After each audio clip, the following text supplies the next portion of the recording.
Ba'zi bir kelinjonlar qaynonalar haqidagi videolarni kerakli joyini kesib olishar ekanda, qaynonasiga yuborishar ekan. Go'yoki bu sizga atalgandi.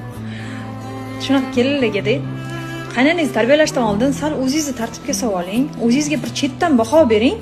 Bunaqa videoni qaynonasiga yuborishga kuchi yetgan kelin uni yuziga qarab ham xohlagan gapini gapira oladi. Unutmang, hamma qaynona ham yomon emas. Aslida yomoniga ham gap qaytarishga haqqimiz yo'q. Hamma kelin ham yaxshi emas. Ichida sizga o'xshagan betga choparlari bor. O'zingiz qozonga suv qo'ysangiz tega oldirib yuboradigan darajadagi kelinsiz-u, yana qaynonangizni tarbiyalash payda bo'lasizmi? Unutmang, bu dunyo qaytar dunyo. Qani aytingchi, hozir siz qaynonangizga qilayotgan muomalangizni ertaga keliningiz sizga qilsa, keliningizdan rozi bo'larmidingiz? Ha deb qaynonangizdan nolib urmasdan bir shuni o'ylab ko'ring.